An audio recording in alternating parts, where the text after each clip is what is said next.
Hello, everybody. I am Jarrett Ross, the Genie Vlogger, and welcome to another Genie Vlogger live stream. Hope you're all having a wonderful Friday. Hopefully, you're having a wonderful weekend. I know it's Saturday for a couple of you who are joining us from Australia and New Zealand. I already see some of those in the comments. First stream in a while where I don't have something pre-planned because there hasn't been a massive update this week. At least if there has, I've missed it. So if anyone saw one that I missed somehow, go ahead and comment. But hopefully everyone's doing well. We'll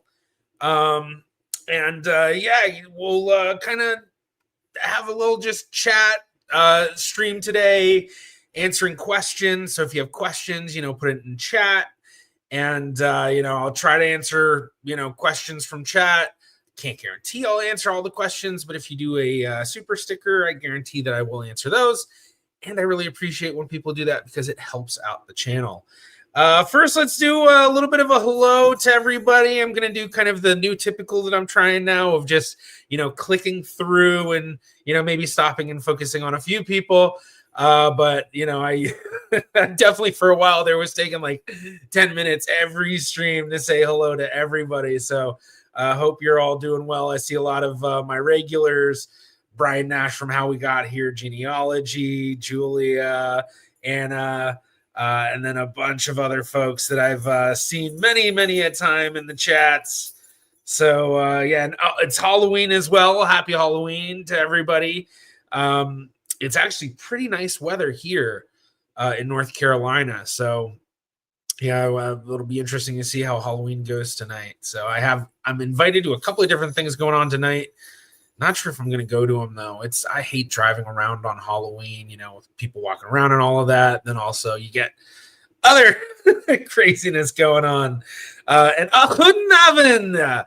Hallo Nick, ik hoop dat alles goed met jou. Good to see you. And all my Netherlanders. I can't speak today.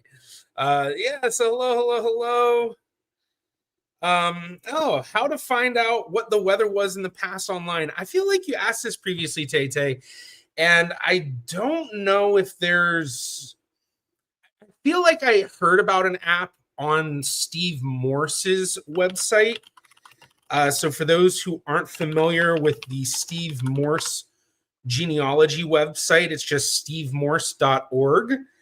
And it's a website that has a ton of different types of third-party tools made by Steve Morse and others that have collaborated with him. So this is the website. And I'm not 100% sure if he has a weather tool. I feel like I remember hearing about one. No, maybe not. But I know I've discussed previously one of the archive websites from the Netherlands. I can't remember if it's Viva's V or Stenenarchief or something else like that. But they actually had one where you could see what the weather was on a specific day. But if anyone knows of anything, post it in the chat, because it'd be a cool tool that a lot of the big genealogy sites could roll out, like Ancestry, MyHeritage, but all third-party tools.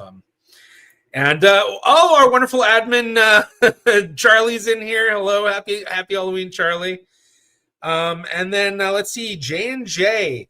Is 1/8 of an ethnicity significant? I mean, it depends on the context. So I'm assuming you're referring to DNA testing where you're getting 12.5% of something. And for the most part, that's significant. But depending on the context, it might not be as significant. So great example, if you come from a Northwestern European ancestry and you weren't expecting to get Scottish, but you got 12.5% Scottish, well, it is significant, but because of how we know the Northwestern European populations, migrated around and really have a lot of shared ancestry, it's not uncommon to get misreads that are a little bit higher. But it certainly doesn't mean it's something you should rule out, obviously. But, it's all about the context. So hello. Eve, wonderful to see you coming in from Ontario, Canada. Yeah, rainy there. Geez, I guess it's rainy everywhere but North Carolina, which it was rainy for a couple of days there. I was hating on that. Oh, Chris, good to see you. Sunny here in Ohio, vlogging through history. Good to see you. I don't know if I've seen you in my chats before. I know I see you answering a lot of the polls I put up, which I love doing those polls. I wish I could think of more of those all the time. But good to see you.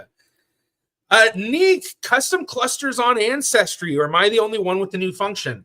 No, you are not the only one. I have the new function as well. I have been playing around with it a lot. It is very interesting because it is quite different than the auto cluster that we made for endogamy, which was myself and EJ Blum. Really was EJ Blum. I just consulted for him. But basically the way we focused on it was manipulating the auto cluster so that we would have segments and centimorgan adjustments.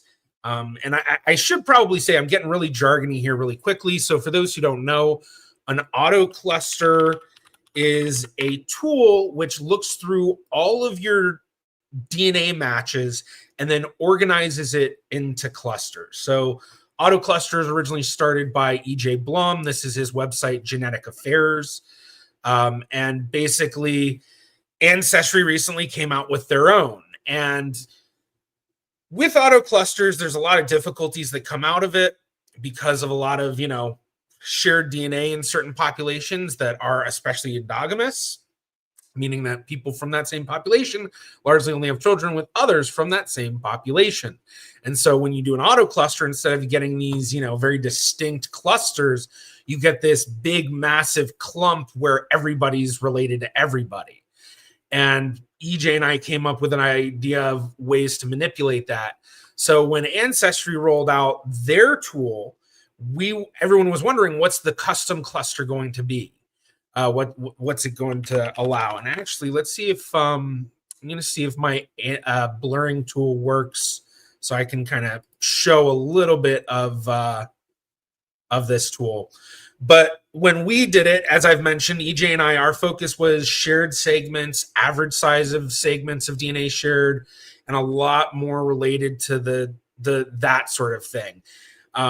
With Ancestry, their focus instead on customizing clusters was choosing a specific DNA match as a focus, and then also adding in shared DNA matches with that match to better focus it. So for me, I was I would find a second cousin on a specific line, because let's say I'm trying to focus on my great grandparent.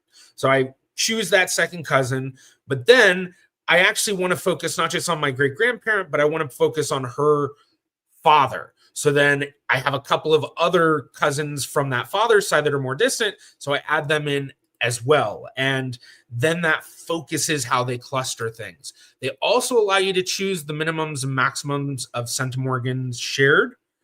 But yeah, it's really interesting.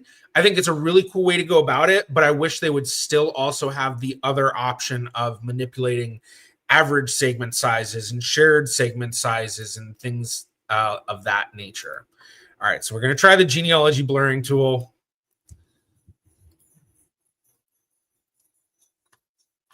So it's working so far.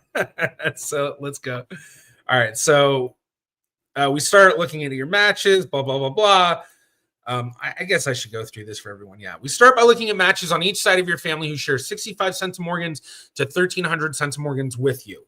We exclude close family because they're likely to be related to the same people you are. So, you use your sister as a match. Well, your sister's related to everybody that you're also related to. So it's not going to single out a specific line of your family tree, which is the focus of this, is you want to find DNA matches where you can specifically say they must be related to me through this branch of my family. So through my great grandfather or my great grandmother, whoever.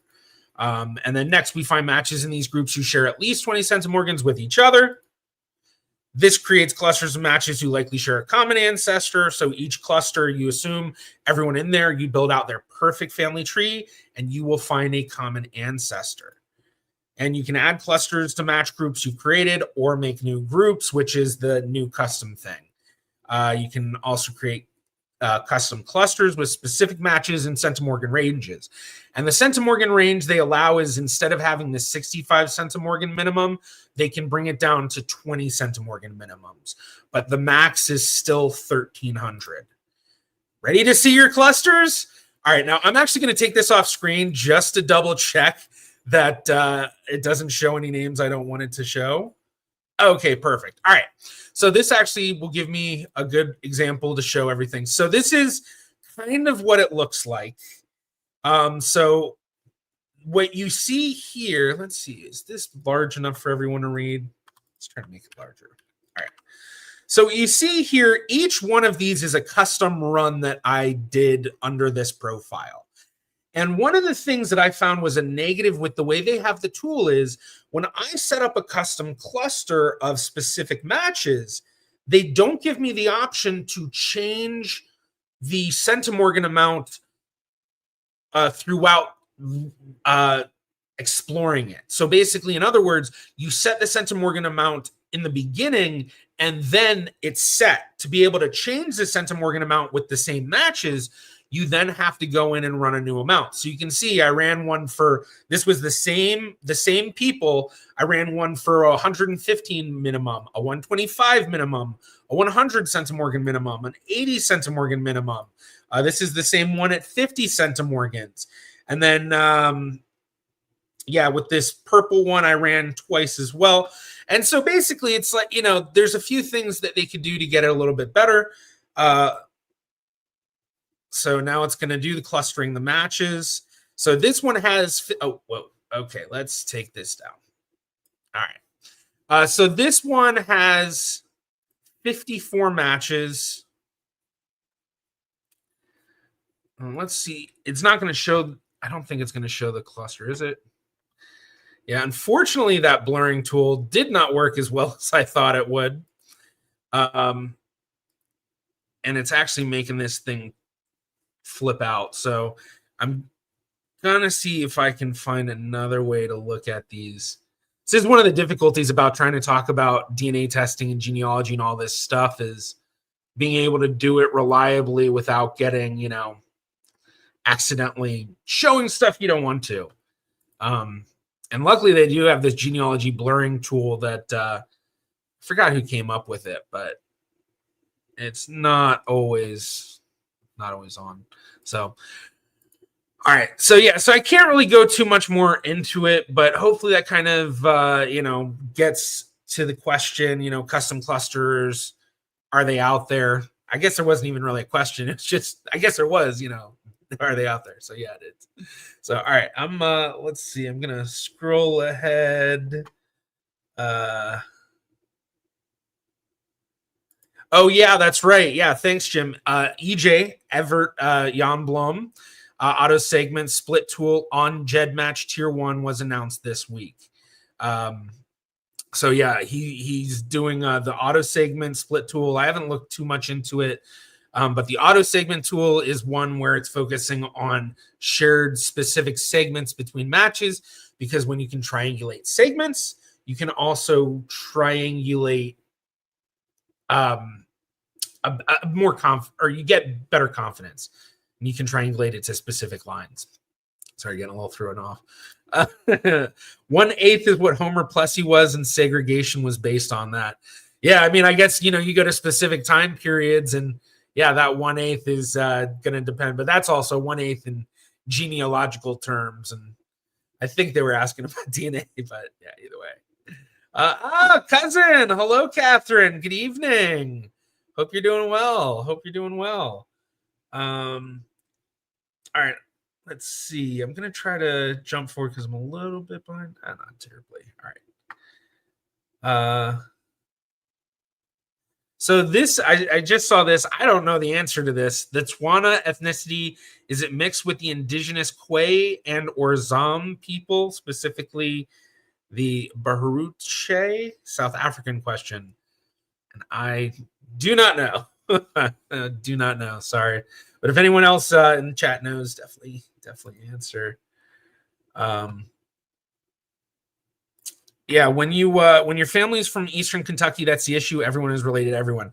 Yeah, well, with Eastern Kentucky, it's even worse than endogamy for some communities, because it's straight up pedigree collapse. It's just cousins marrying cousins, and then a lot of double relations too. It's like, what's the beginning of endogamy? If Kentucky were like an island unto itself and stayed that way, that it'd become such a crazy endogamous population. Basically, if what happened to the Cajun and Creole populations, yeah. This is not something I really know that much about. Can you talk about Romani, aka Gypsy peoples, and how they do or don't show up on DNA tests? My mod, Charlie, who many people see in the stream, and actually, oh, look right there. That's him. Do you mean how they sometimes have their own group, like on Ancestry's Eastern European Roma? Now, I know Charlie has some Romani ancestry. I feel like, Charlie, don't you just call it straight up Gypsy ancestry, which I know is like not something that everybody's cool with, but yeah, he's kind of my go-to for, And I feel like this is one of the things when it comes to genealogy, is because there's so much history, so many population groups with their own unique histories, and even within those population groups, the unique histories of the separate communities within those population groups. And it just gets so crazy how much there is to really learn for a lot of a lot of genealogy when you find a whole new ancestry for someone or yourself. So like for me, not quite as crazy, but I've been learning a lot more about the Litvak Jewish communities because within the past year, I learned about 2 lines of my family that's basically where they came from. One family coming from Warsaw, the other one coming from Vasilishki in present-day Belarus.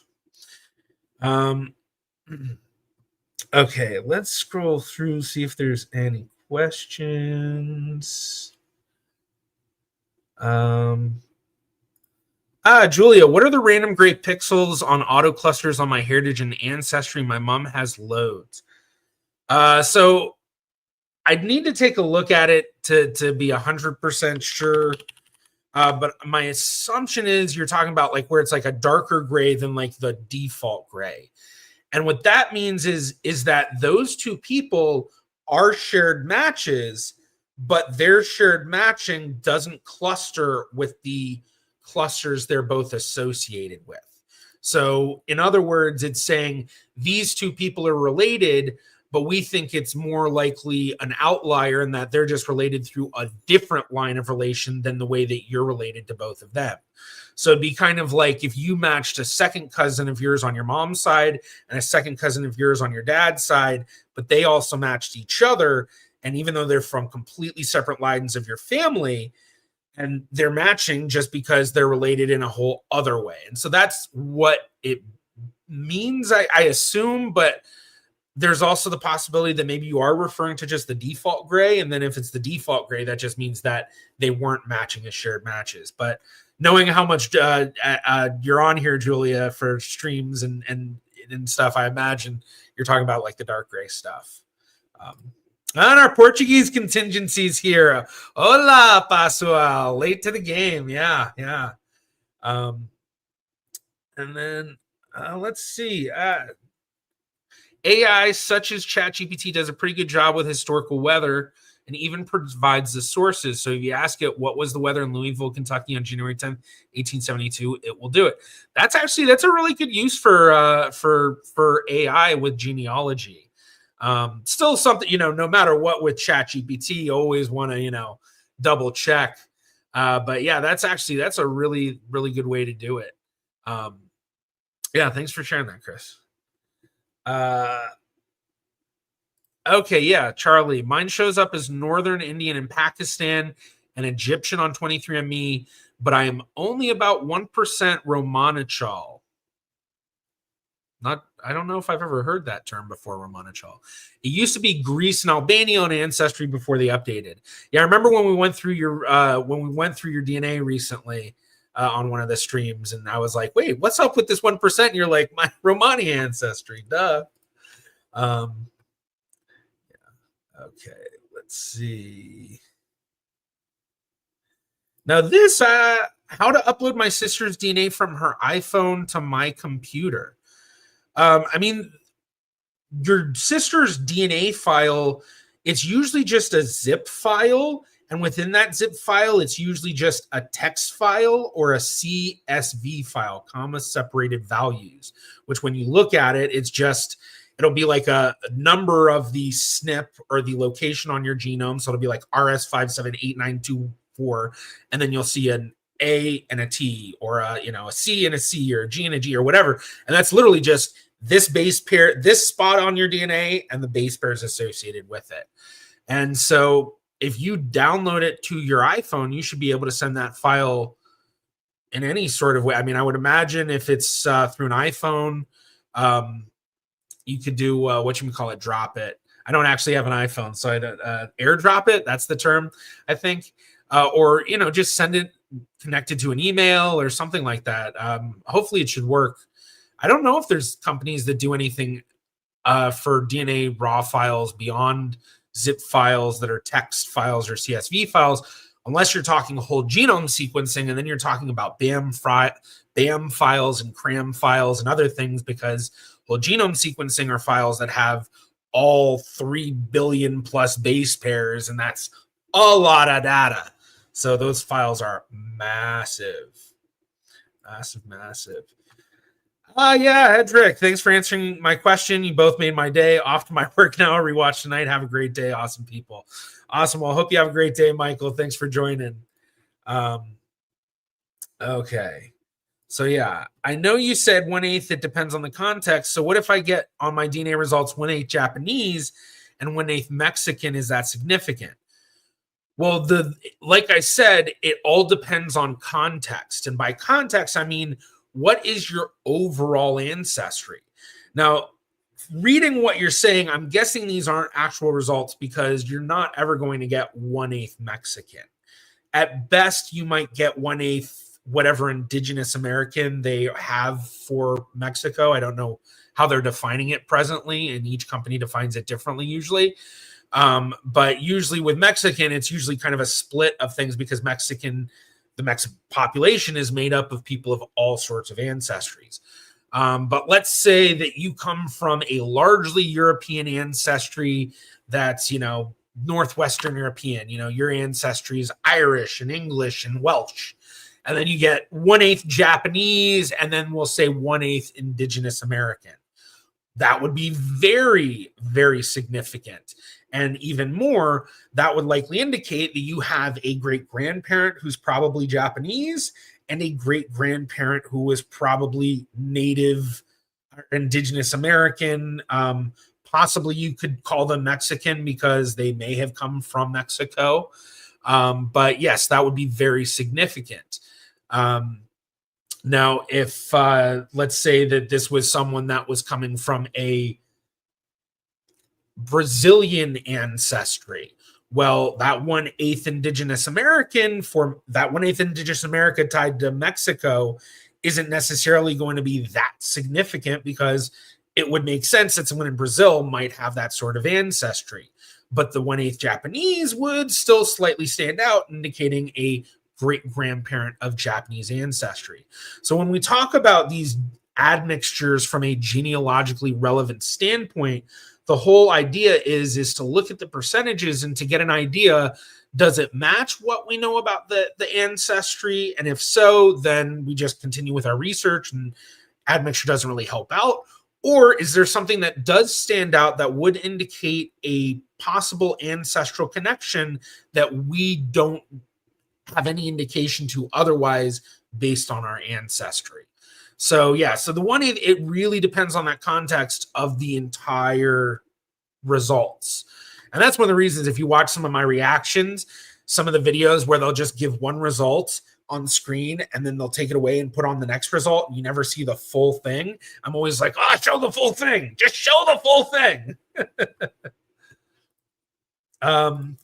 Gazillion, off topic but funny. This month I found out one 9th great-great-grandfather of mine took a shot in the face about 400 years ago, and the shooter was a 9th great-great-uncle of a great friend of mine, or 9th great-grand-uncle, great-grandfather, yeah.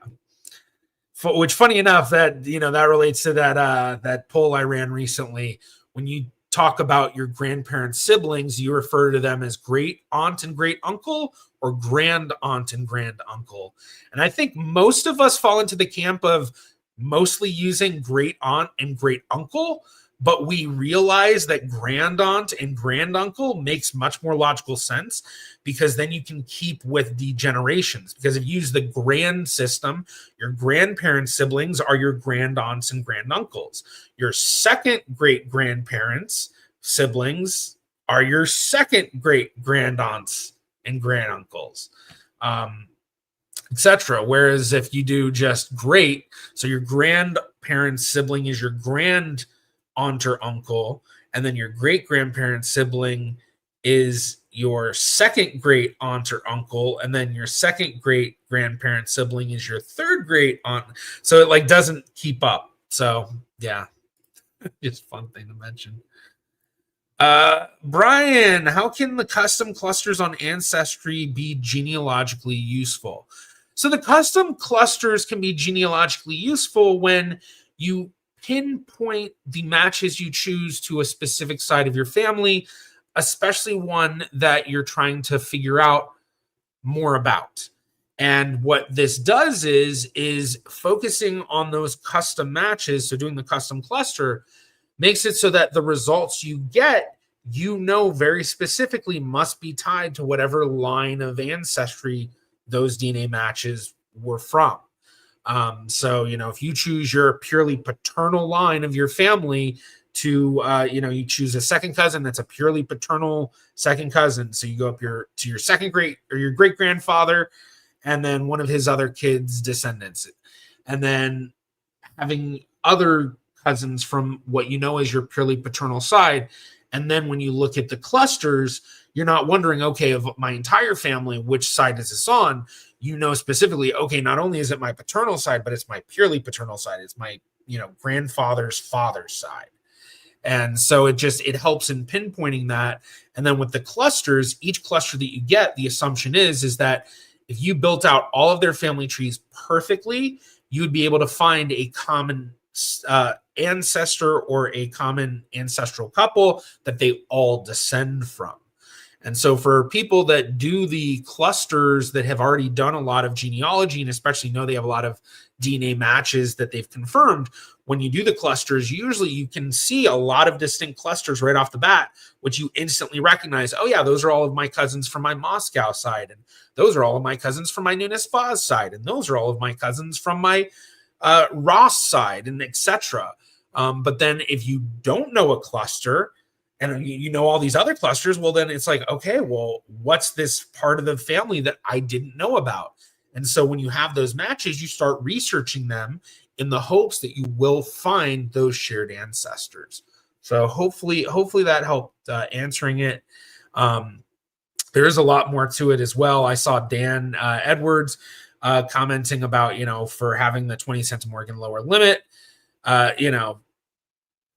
Oh, well, I guess, yeah, you weren't really answering it. Good question. Wondering about that too.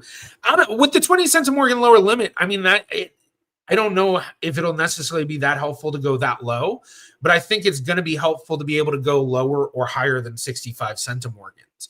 So when I was playing around with it before, and I know that one part I could do, let's see, is it? Yeah. So the genealogy blurring tool, enable blurring, bop. So like with all of these, 65 centimorgan is the base, but I was doing 80, 100, 125, 115. So it's not just about lowering it. And even more, it's not just about always lowering it all the way to 20. I honestly think 20 is way too low as well. But at the same time, I think it'll be interesting to see if anybody might be able to turn up good uses for being able to lower it down to 20. But I do wish that they had more options than just minimum and maximum on, what matches are being chosen. So a lot of the stuff that we have for the endogamous auto cluster. All right.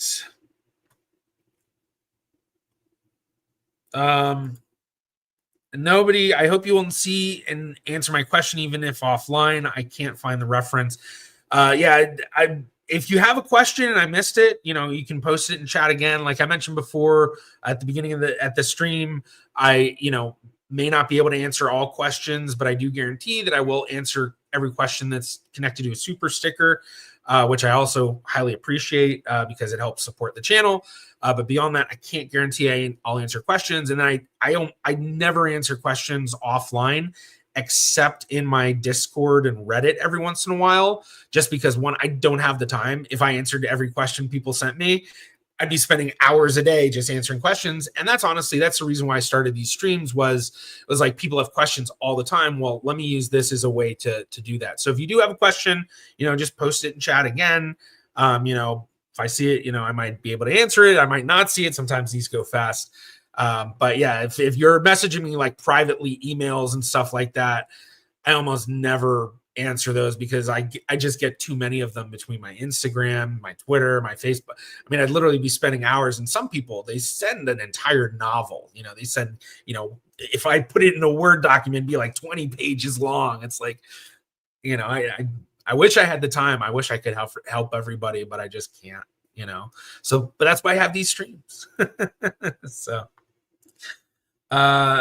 okay, yeah. As a great instead of grand, you get to tell the children you are great and then prove it with a trinket or such. Okay. I guess so. Yeah, I guess it's a matter of would you rather be great or would you be grand? So let's see. All right, yeah, Dan. For one of my kits, they're documented fourth cousins who only share, say, 18 centimorgans. I want to capture those in the custom settings. Okay, so making it even lower. Did I misread what you said before? Yeah, because I read it. I thought you were saying that you didn't like it going that low. Where is that? I'm missing it. Oh, maybe a bit too high. Okay, yeah. So I was getting it wrong.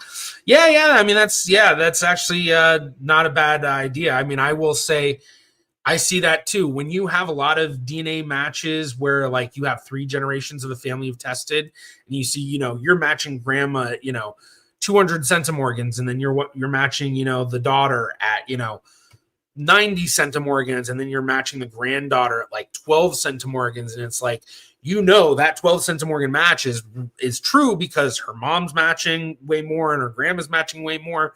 But then it's like, it's like you can actually see small segment matches really are there.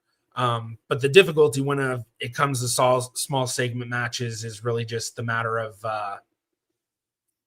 how reliable are they for the ones that you don't know, because the smaller the match, the smaller the segments, the higher the possibility of an error or a identical by chance, not identical by descent.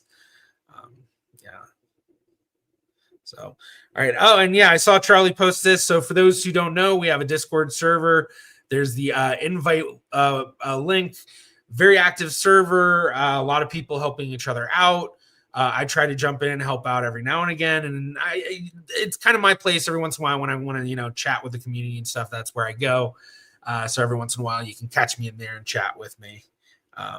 So yeah. Okay, let's see.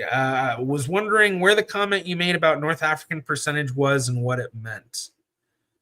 I'm not sure what comment you're talking about.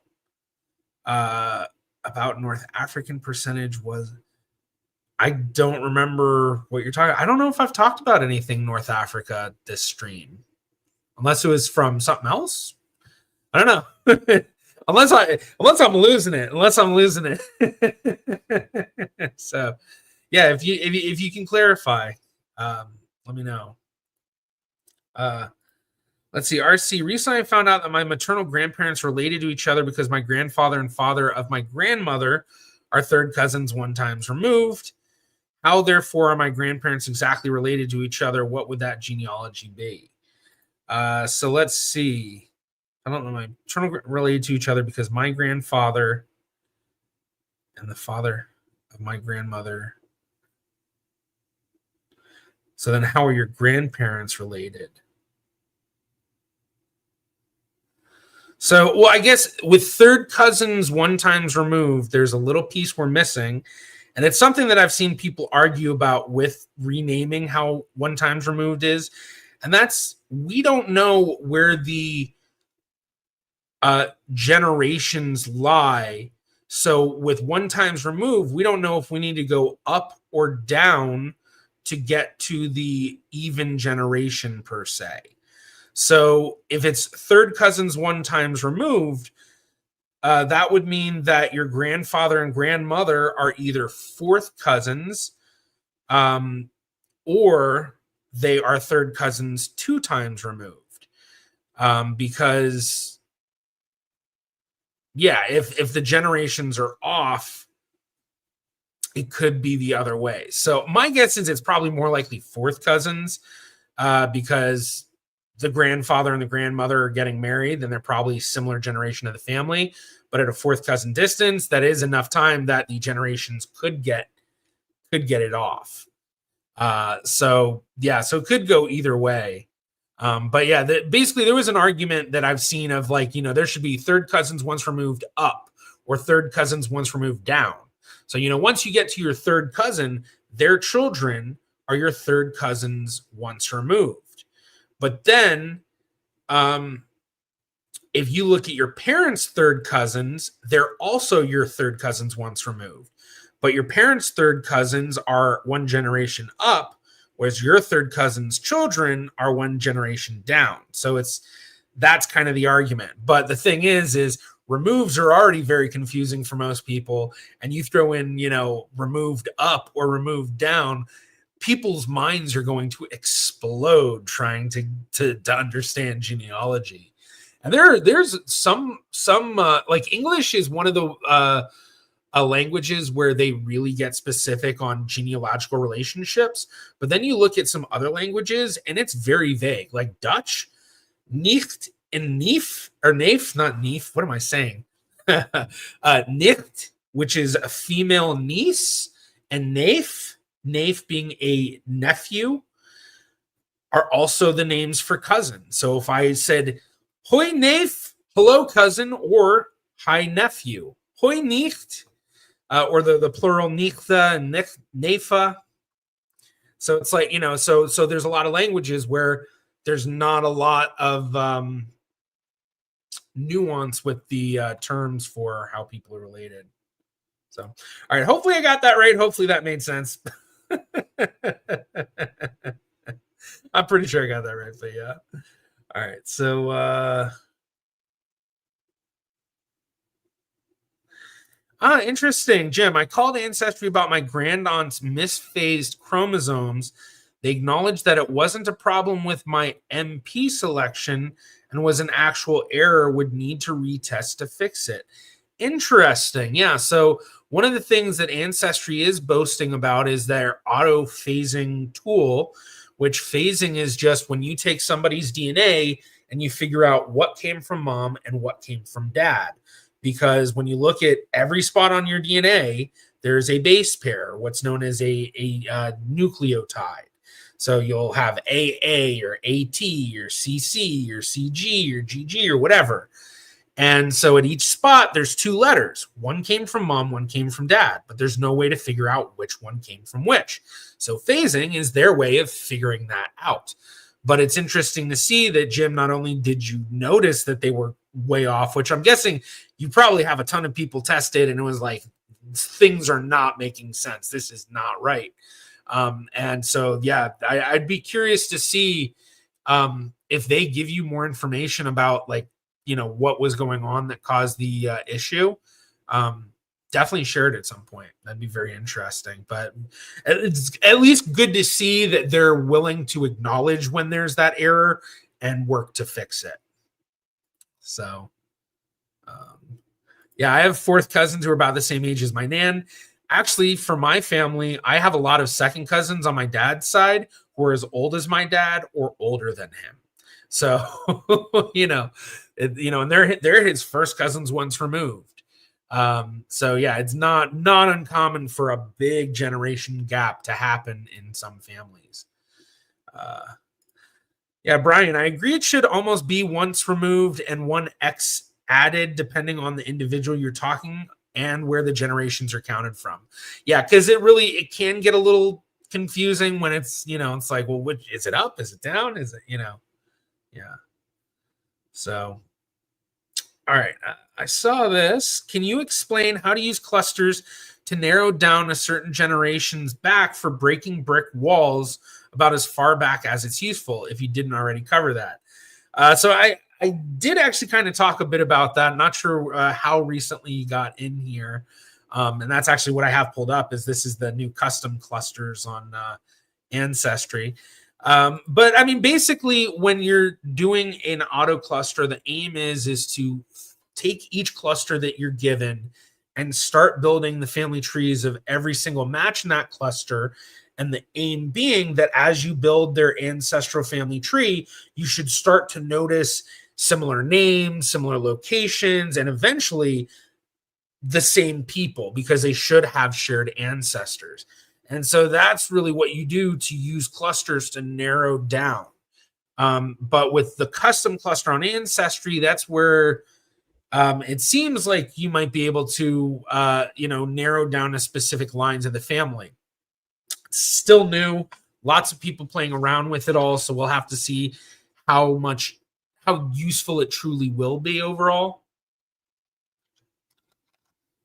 and how reliable. But I think a lot of people will find a lot of great use for it. I just wish they still had more robust options with it. So hopefully that answers the question. But yeah, if you just recently hopped into the stream, might be worthwhile to rewatch, because I do talk. I guess the stream has been kind of a lot of cluster talk. And I actually thought about doing a video on the custom clusters, and then I saw Connie Knox from Genealogy TV put one out, and I was like, yeah, I'll let her keep that one. And yeah. All right, so let's see. How far am I back? Oh, okay, not bad at all. Drea, my technical first cousins once removed call me aunt in our culture. Okay, yeah. Yeah, in Italian, nepo is both grandchild and nephew. Interesting. And I'm sure in America, nepo means something very specifically, like nepo baby. Unless maybe I don't know that it has other meanings. I only know that one meaning for it in English, but yeah. All right, let's see. Burke, why is the shared DNA between my second cousin and me different in each website? Okay, so there's actually a couple of reasons for this. The first reason is because on each website, they aren't testing all of the same spots on your DNA. So each website's testing about 700,000 different spots on your genome. But if you were to look at what comparison actually overlaps, there's only, not all of it overlaps. So if you test on Ancestry and you test at 23andMe, they may test maybe 500,000 of the same DNA markers, but then there's a whole 200,000 that each of them are testing that the other one isn't. So that means that some of that DNA that they're testing on Ancestry that 23andMe isn't, and vice versa, it's not going to match the same for you and your cousin, because you might match on more of the spots that Ancestry tests than you do than 23andMe tests. And so this can be a big reason why that is. Beyond that, there's also the fact that there's a 1% margin of error with each test taken. So that 1% margin of error is just of those 700,000 spots on the DNA, 1% of them will be misread, or just there'll be a no read at that spot. So that does affect it, because 1% of 700,000 is 7,000, and that is a lot. So that can cause a lot of the issues. And then on top of that, a lot of the other things that they're doing on the back end. So we talked before about phasing. That's something that each one of these companies kind of has to do to figure out how you're matching people, because they've got to figure out which DNA is coming from which parent in a way, so that they can figure out the segments to then compare. So by having a phasing that's slightly different on one company to another, there may be more errors on one company than the other, or even if there's the same amount of errors, if those errors are in different spots, that will cause a variation in how the reading is. So all of these different things kind of add into it. And one interesting last note to this is that GEDmatch actually has a tool geared towards having as many of the tested markers from all the different sites built into one DNA kit. So if you've tested on Ancestry and you've tested on 23andMe and MyHeritage and Family Tree DNA and Living DNA, each one of those websites has unique DNA markers that only they tested. So if you upload each one of those results to GEDmatch, you can then use what's called the super kit, and it will put it into one big super kit with all of the markers. And then you can only really compare that kit to others in GEDmatch. But it's kind of a great way to show how that is. And then on top of that, let me see if I can find it. The ISOGG wiki, the International Society of Genetic Genealogy, they have a chart somewhere that I think Tim Jansen made, who's a really amazing genetic genealogist. And basically, it is just a comparison. Here we go. Found it. So basically, this is a chart that is comparing the amount of SNPs. So each chip that they have that they're testing, So we see 23andMe V2, V3, V4. We got the Ancestry chips, FTDNA, Living DNA, MyHeritage. And so you can see this is an A matrix chart. So 23andMe version 2 is here and here. So this reading along the what is that line called? I forgot. It's like, I can't think of it. But this is the same test. So the V2 chip for 23andMe had 556,781 markers tested. This one had 930,356, etc. But then let's look. Ancestry version 2. This one has 636,942 markers they're testing. But Ancestry version 2 compared to the most recent 23andMe, that's 155,163. Is that different or the same? Actually, I can't remember if it's supposed to be different or the same. Because I think it's supposed to be overlap. So that means that each company has hundreds of thousands of DNA markers they're testing that are different. And you've got to remember, the reason why they are able to have so many differences in the markers they're testing is because they're only testing 700,000-ish markers, which we can honestly see. Even 700,000 is technically a little high because that actually includes all the markers, autosomal and X chromosome. But even then, it's very rarely hitting that 700,000 amount. But either way, you're just getting all of this variation because 700,000 out of 3 billion total markers in your genome, that's less than 1%. Like, that's so little. Like, I think it's like 0.003% of all of your DNA or something like that. So not even a 0.5% of your entire genome is being tested. So I think I went off a little on that one a little bit, but hopefully I answered some questions and also kind of, maybe gave some people a bit more insight into the differences between these tests. All right, nobody. Let me say, I'm pretty sure my grandfather was from Jewish immigrants who came through antebellum South Carolina, but my DNA doesn't show it. My cousin do. Is it the North African percentage? Okay. Well, so there's a lot to this. Number one is you say antebellum South Carolina, which tells me that your Jewish ancestors were either German Jewish ancestors or more than likely Sephardic Jewish ancestors. Because antebellum South Carolina, that there wasn't a major immigration of Jews from Eastern Europe, or I guess really Eastern Europe. But there were a lot of Jews. The Sephardic Jews came from the 1600s all the way into the 1700s and to the 1800s. And then the German Jewish migration began in like the early 1820s and kind of died out. I think the years 1871 was when there was a law passed that basically made it where people were like, okay, we'll stay.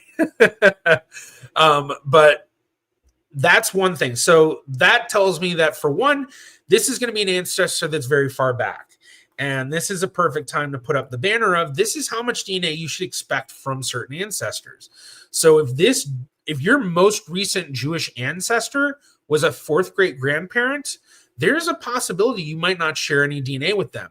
Now, if recombination and the inheritance of DNA was perfect, where every generation it recombined perfectly, then you would be getting that it's about to come up, 1.5625%. But recombination isn't perfect, and you're going to get more DNA from some ancestors than others. And once you're reaching a fourth great grandparent level, that's where you're starting to see some fourth great grandparents. They truly are your ancestors, but you just didn't inherit any DNA from them. And so it could be that if this most recent Jewish ancestor is that far back, that might be one reason why.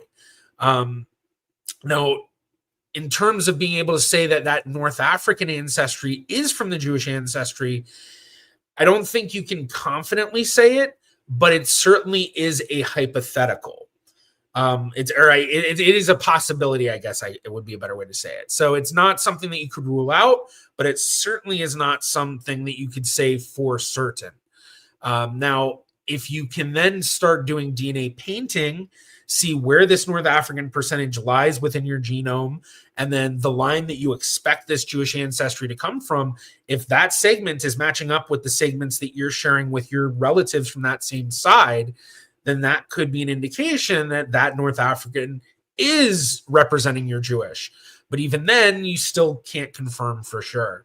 So with, if you've got a cousin that is getting Jewish ancestry, and especially just as small percentages, and especially you get more DNA cousins that or more matches on that same side to show up, and some of them have it, some of them don't, that's not uncommon if it's a fourth great grandparent.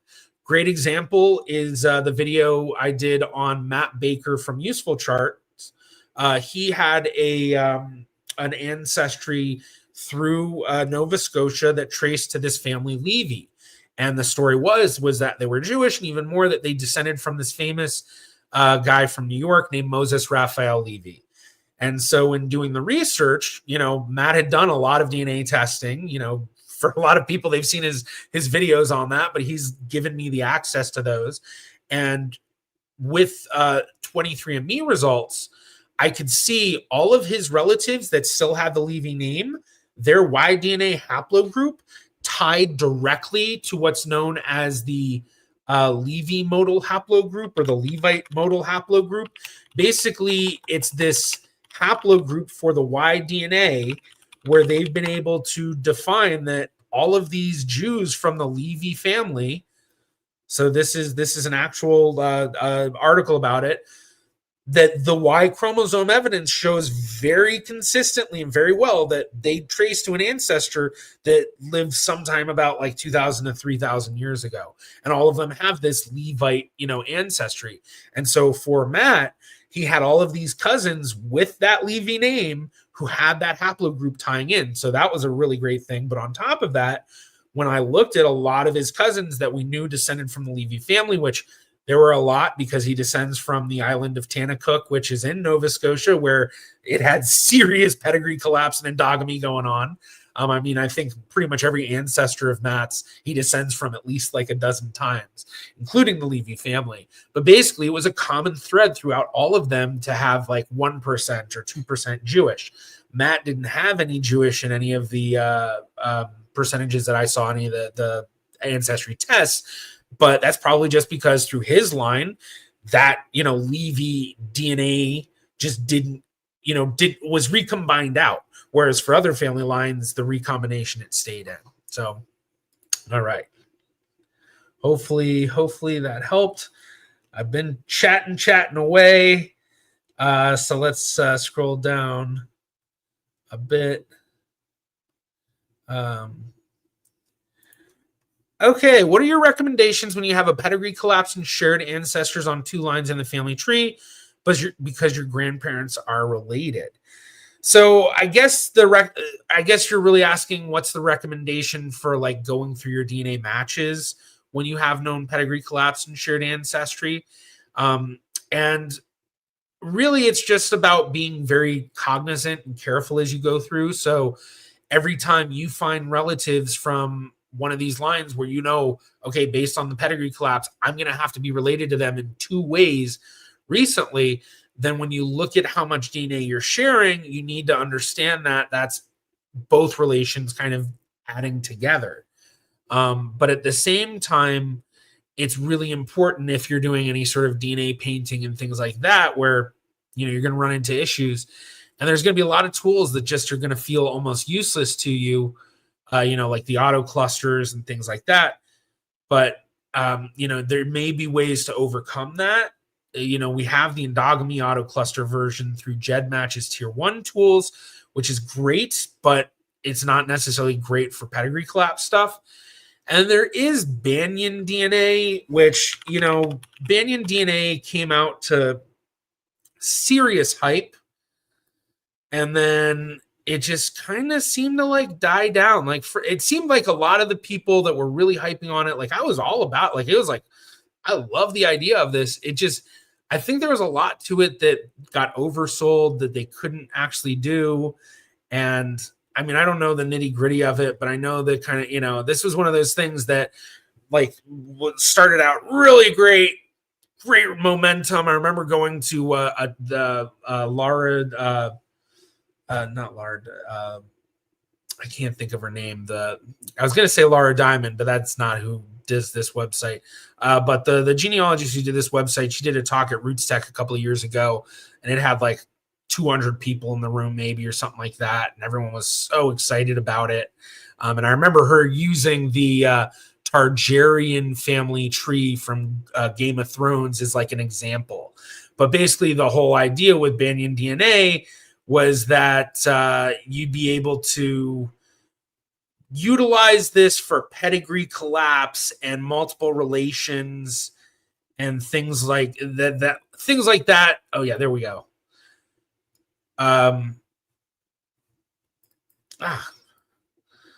Basically a tool to help people go through their DNA matches and understand it better, and especially trying to figure out how you're related to matches. I never used the website. I heard mixed reviews from different people. I think basically kind of ended up being a website that had a very specific use point. And that's when you have known pedigree collapse or known double cousins. So it certainly would be something to look into as well if you're dealing with that. But yeah, I'd be very curious if anyone here has played around with this website at all and what they thought. Because I know that, I mean, at the beginning, it seemed like the hype was really great. And then I feel like I heard a lot of negative stuff. And especially like this was one of the big things that was announced, like, we're going to be doing endogamy. And now everyone, like, from what I understand, I could be completely wrong, is that a lot of people have been like, yeah, it seems like they're not going to be able to pull that off. Which I think a lot of us were like, how, can they pull it off? That'd be great if they could. Oh yeah, I saw. Yeah, Leah Larkin. That's who it is. Thank you for saying, Lewis. All right, so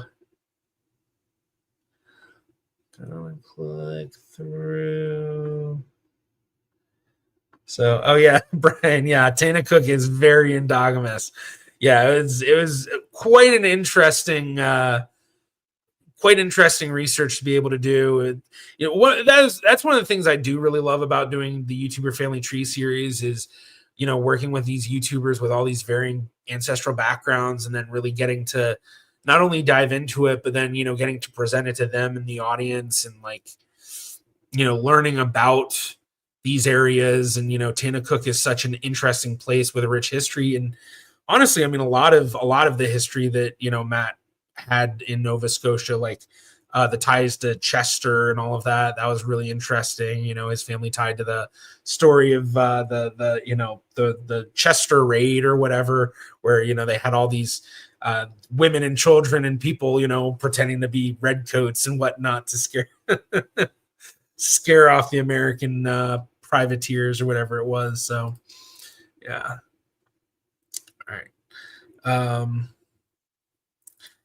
Yeah, the Banyan Facebook group is still pretty active, but I haven't tried it myself yet. Yeah, I mean, I feel like it's one of those tools that if you do find a use for it, like if I was dealing with a ton of families with known pedigree collapse and double cousins, I'd probably be using it. But I feel like usually with pedigree collapse and double cousins, most people, they have it in their tree. It's just so minimal that you're unlikely to really need Banyan DNA, but then there are others that probably do need it a lot. So, maybe Kentucky or something like that. Which I know Kentucky was mentioned earlier by Chris from Vlogging Through History. Which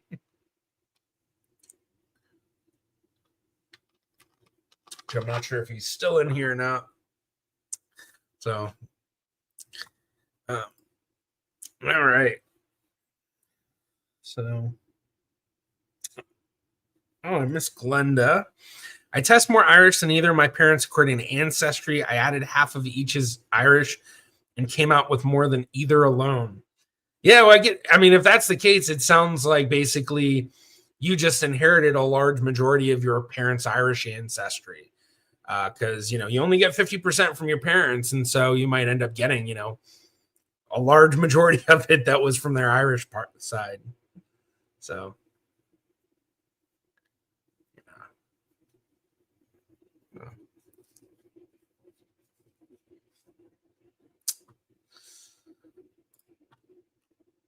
All right. I just realized I've been going for an hour. Take that banner down. So, yeah, I keep forgetting it's Halloween. Like the StreamYards thing has all these like things that it says Halloween packs, 9 backgrounds, 6 overlays. Yeah, I don't need that stuff. We don't need no stinking package. So, yeah.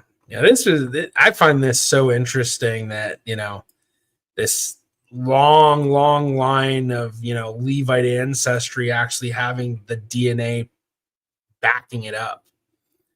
It's really interesting. Let's see. Sim Minnesota 25, right? I assume it's Minnesota. And a new update for 23andMe. I was not able to add my first cousin, grandparents, and make it work. So something for them to work on, I guess. Okay, so I guess you're talking about the new update for the reconstructed ancestors. Maybe it's not able to add my first cousin, grandparents, and make it work. Yeah, I don't know. I will say 23andMe's like the family tree to add everything. It's really clunky. I don't like the way they do it. They don't make it very straightforward. You got to like go to your match list and then go to the match and then like click a specific button. Like, I don't know, maybe there's a better way to do it or not, but it just, I think it's they need to get a better user design for it. But yeah, I don't know. That's weird. Hopefully if that is something that's an issue, they get it fixed for you. Drea, anyone else celebrating any kind of ancestor memorial holiday this time of year? Not quite sure what you mean by that, but actually 9 days ago, October 22nd, I celebrated what I like to call the Alliance Colony Citizenship Day, which is based on October 22nd, 1889, 43 men from the Alliance Colony, which is the first successful Jewish agricultural community in the United States. These 43 men went to the Salem County Courthouse in New Jersey, filed their petition for naturalization, and became citizens all together. And that's actually... So my second great-grandfather, Marcus Ecoff, my third great-grandfather, Marcus's father, Jacob, became citizens together on that day, along with 41 of their fellow Alliance neighbors, I guess I would say. So let's see. We'll find it through full text search. So Salem County, make it 1889, and let's see, I'll put in my family name because that should turn it up. Here we go.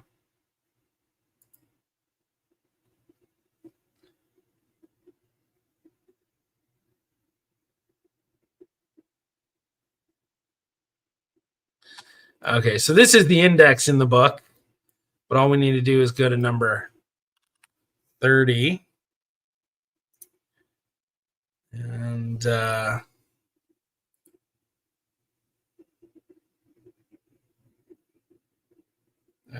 let's see.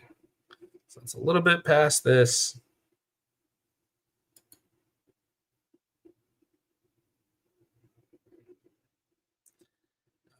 Is that it? No, that's not it. They're all basically next to each other.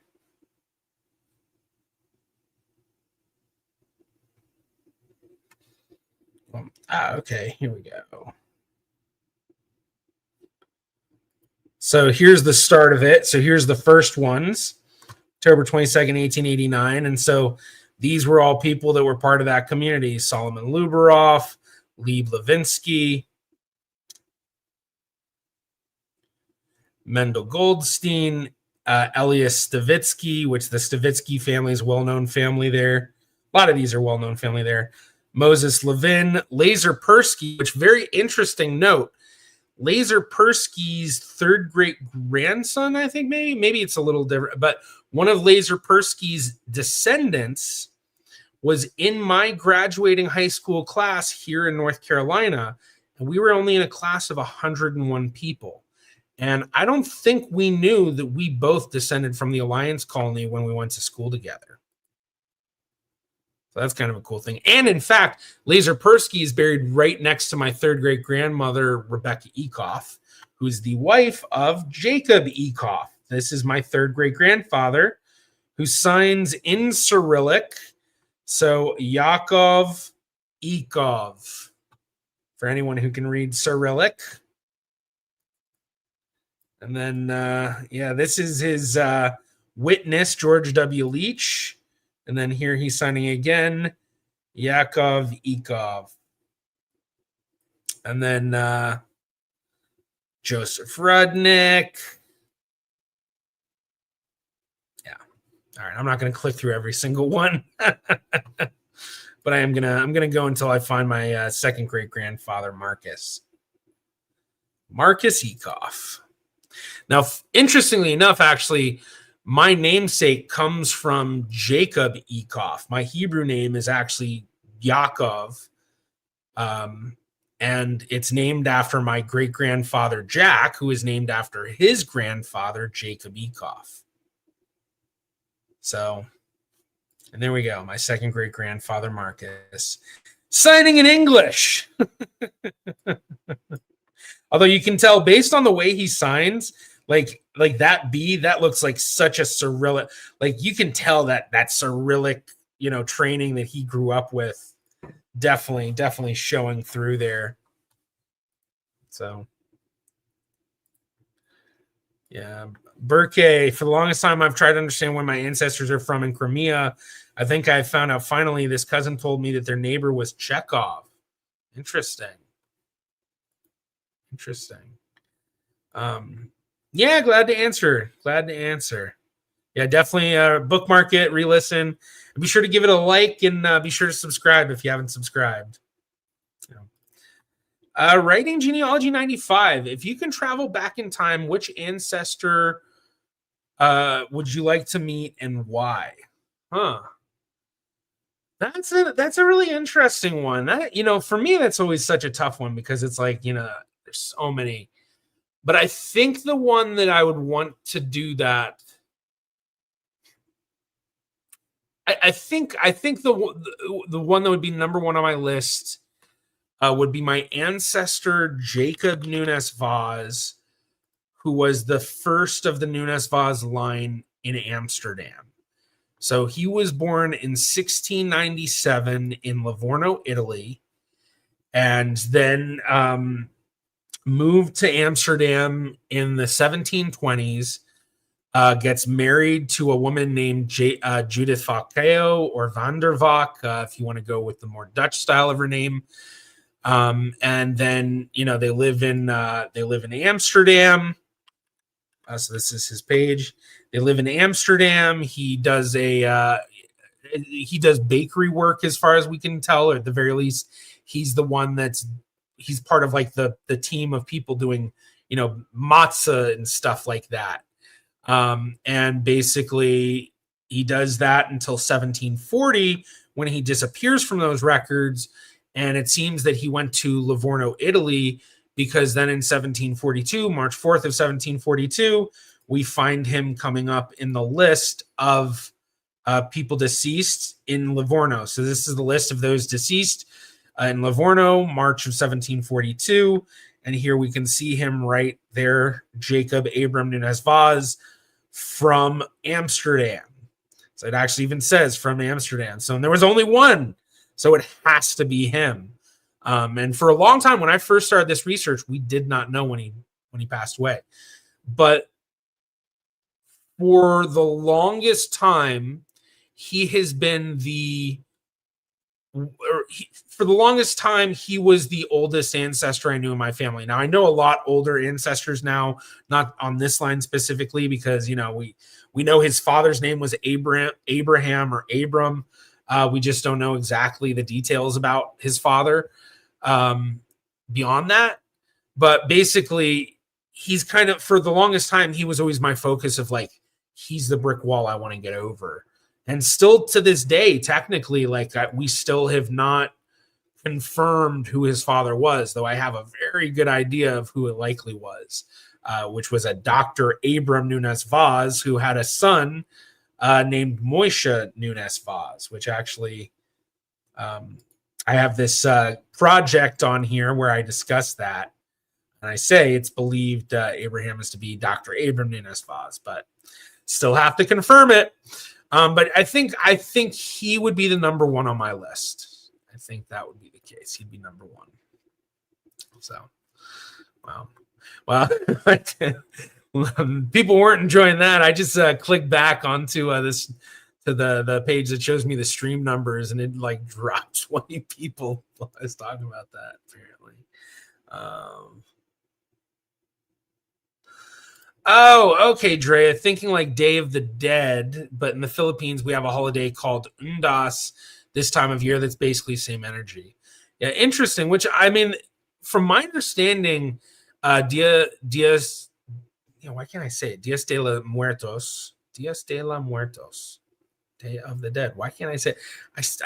I should be able to say that. Dias de los Muertos has a lot of indigenous connections, from what I understand.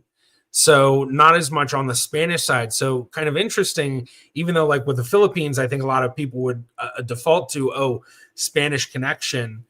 Maybe that's where it came from. But yeah, I guess I wonder, was there, because I guess I don't know a ton about Dias de los Muertos.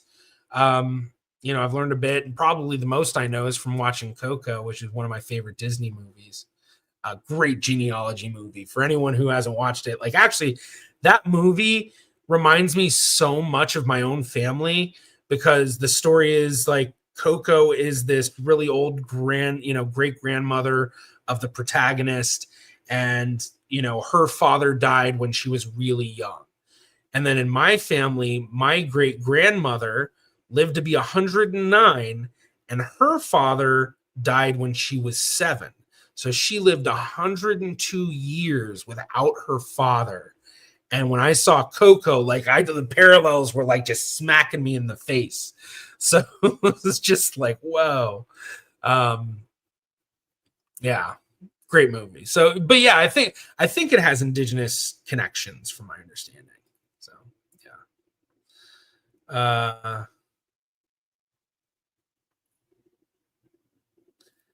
Yeah, read about antebellum South Carolina Jewish immigrants. They had the first charter in U.S. permitting Jews to worship freely. Really cool stuff. Yeah, I don't know necessarily about that necessarily, but I can tell you that, the largest Jewish communities in the U.S. were originally in the South. Charleston, South Carolina was one of them. Savannah, Georgia was one of them. There were other ones throughout as well, throughout the South. Yeah, I mean, there were Jews all over. In fact, recently, I've been doing a lot of research into the Jewish history in Raleigh, where I live, and that's been very interesting to learn about the various Jewish families that came and went, and basically the German Jews kind of really built up a lot of the Jewish community in Raleigh, starting in like the 1870s. So very interesting stuff, but yeah. Yeah, I love when you start doing the family tree and realize how far back names in your family go. Yeah, the thing that originally got me obsessed with genealogy was when I was 8 years old. I was at my cousin's bar mitzvah, and my uncle had printed out sheets showing that family line tracing back to Abraham Nunes Vaz that, I'm talking about here. And so that was my first mind blow of reading this as an 8-year-old kid going, okay, so my mom's father's father,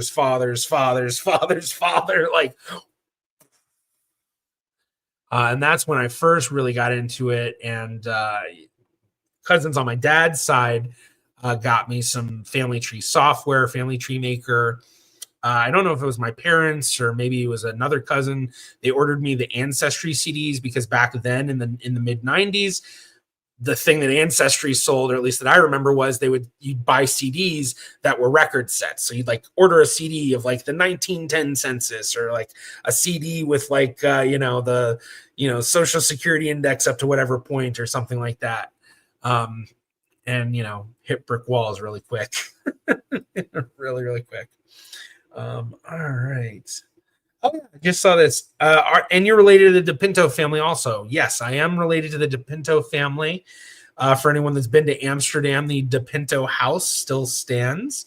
The DePinto house stopped up in the Amsterdamstad. I don't know if I said that right. I don't know. Close enough, whatever. But yeah. Stan, not Stat. Yeah. The house done in the Stadt. There you go. That's why I'm getting mixed up. I'm thinking the city. Okay, so, but yeah, I descend from the DePinto family, which right next door to the DePinto house is a really nice cafe. Yeah, my version of Day of the Dead is visiting all my military ancestors on Memorial Day. Yeah, I don't have many military ancestors. My grandfather was technically in the military, but he was 4F, which I'm considered 4F as well, which means, well, I guess it's more than just medically unfit, but basically flat feet, asthma, fun stuff. So, oh wow, yeah, I realize I've been going for an hour and a half almost, so I'll probably, so. Yeah, Gina, you made it. You got released from work early. So, and you'll, catching just the tail end of it. Yeah, I imagine the practices are indigenously rooted, but timing is probably from the Spanish, since tomorrow's All Saints, All Hallows Eve, today's All Hallows Eve. That's All Hallows Day. Hence, yeah, okay, yeah. Neat. 1st November is All Saints Day. 2nd November, All Souls Day, observed by many Christian denominations. Okay. Forever Happiness 11. Would you say G25 is more accurate than commercial tests? 100% no. Definitely not more accurate. G25 and all of the other many calculators that you get from GEDmatch are wildly out of date. Some of them get updated every now and again, but very rarely. And they're all basically third-party projects by random different people.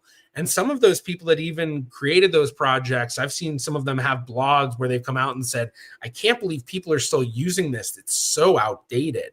And I remember one of those was for the J test, which is, not G25, but I think both of them are under the Eurogenes calculator heading.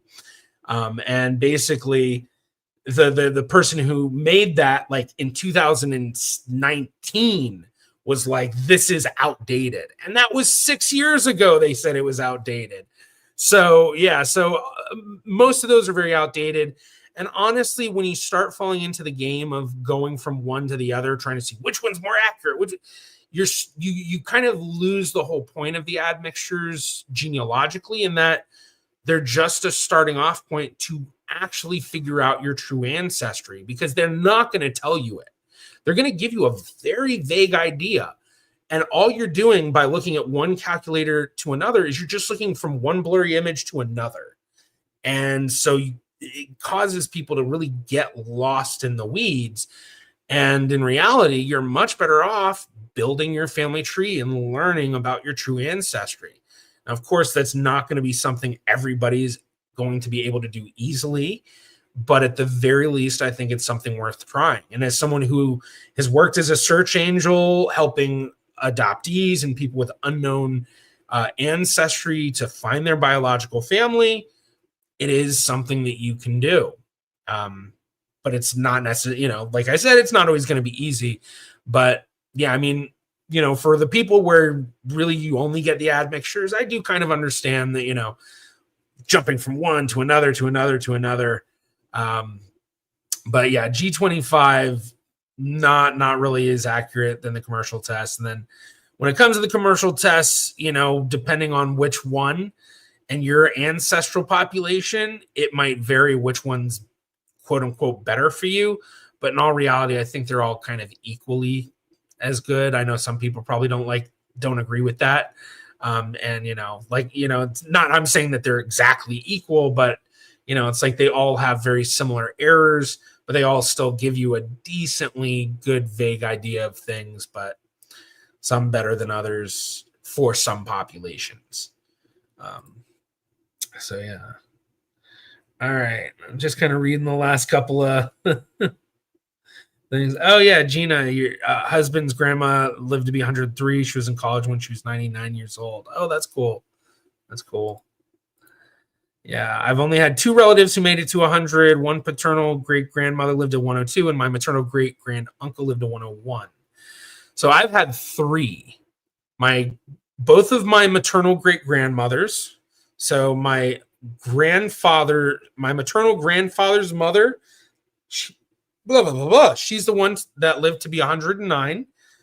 She and her husband were the owners of the Schubert Theater in New Haven. For anyone in here that might know about New Haven, Connecticut. I know New Haven's been getting really big with pizza, which, for years and years, my family's been Pepe's Pizza family. So to hear people all of a sudden talking about a Beats and it finally making the waves it's supposed to, it's great. But yeah, so she lived to be 109. Then my grandmother, my maternal grandmother's mother, my purely maternal line, she lived to be 100. And then my second great grandfather, Marcus Ekoff's mother. So this Marcus Ekoff, his mother, Rebecca, lived to be 102. And the story that I've heard from multiple people was that her thing that she liked to do was to sit on the porch and drink homemade blackberry brandy. So that's pretty cool. That's pretty cool. Yeah. There is QPADM. Not sure what you mean by that. QPADM. Oh, statistical tool for identifying population. Okay. Yeah, I'm not familiar with that one, but I guess it's one of the models under the GEDmatch calculators, it looks like. So, yeah.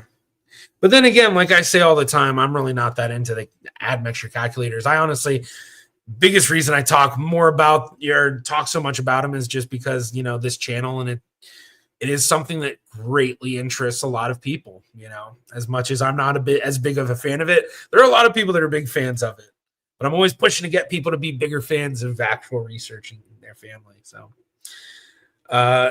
Mom Pafelsky. So do you do parallel family trees? Other Jewish families from the same area, like your Jacob Nunes Vaz's neighbors, people that all attended the same synagogue. So, yeah, I mean, when I first started doing my genealogy, that was like the thing.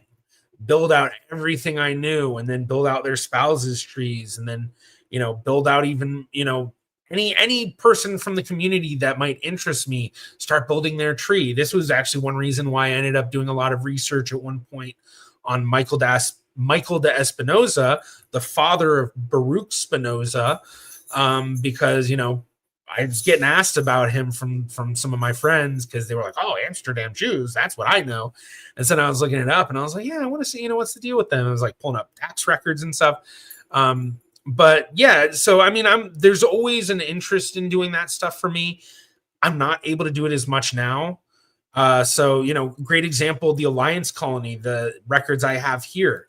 This was a community that I've done an expansive amount of community research where I've basically done at least a little bit of genealogy research on every single major family that lived in that area from the 1880s to the early 19 teens, I'd probably say, and some even after.